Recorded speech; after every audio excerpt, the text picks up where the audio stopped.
ഈ ചേട്ടൻ ഇവിടെ ഇത് മേടിച്ച് വെച്ചിരിക്കുന്നത് കൊണ്ട് കാരണം, ഇതിന് വെക്കാൻ കാരണം ഇവിടെ ഒരു പന ഉണ്ടായിരുന്നു അത്ര. ഈ പന ഉണ്ടോ, ഈ പനയിൽ ധാരാളം വവ്വാൽ വരുമായിരുന്നു. ഇത് വെച്ചാൽ പിന്നെ ഒരു ഒറ്റ വവ്വാലോ ഇവിടെ ഒരു ചെലന്തി വല പോലും ഇല്ല. ഇത്രയും കാട് പിടിച്ച് നടക്കുന്നതായിട്ട് ഒരു ചെലന്തി പോലും ഞാൻ കണ്ടില്ല. അതിന് കാരണക്കാരൻ ഇതാണെന്ന് പറഞ്ഞല്ലേ? തീർച്ചയായിട്ടും. എന്നാന്നറിയോ, ഈ വാവല് ചില സമയത്ത് രാത്രി വന്നിട്ട് ഈ കായലാണ് പറിച്ച് ഭയങ്കര ശല്യമായിരുന്നു. അതൊരു 10, 20 ഒരു സമയത്ത് 10, 50 ഗുണം വരുമായിരുന്നു. ഭയങ്കര ശല്യം. അപ്പി കൊണ്ട് ശല്യം. അപ്പി അരിയിൽ ഓട്ടവും രാത്രി.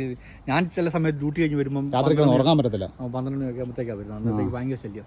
ഇത് വെച്ചാൽ പിന്നെ അങ്ങനെ കാര്യമായിട്ട് ഒന്നിനെയും കണ്ടിട്ടില്ല. പിന്നെ 1, 2 ഒക്കെ പെട്ടുമ്പോഴും വരും. നമ്മൾ തീർച്ചയായും മൊത്തത്തിൽ ചുപ്പുരഹമായിരിക്കും. ഈ മൊത്തത്തിൽ ഒരു കണക്കില്ല, കണക്ക് കുറവാണ്. അപ്പോൾ നിങ്ങൾ വ്യത്യസ്തമായ ഓസ്ട്രേലിയൻ മീഡിയ ഉണ്ടെങ്കിൽ ഇത് ഫോളോ ചെയ്താൽ മതി. തീർച്ചയായിട്ടും ഇത് വളരെ ഉപകാരപ്രദമായി കാണും എന്ന് വിശ്വസിക്കുന്നു. പലർക്കും ഇതിനെക്കുറിച്ച് അറിവുണ്ടായിരിക്കും. അറിവുണ്ടായിരിക്കും.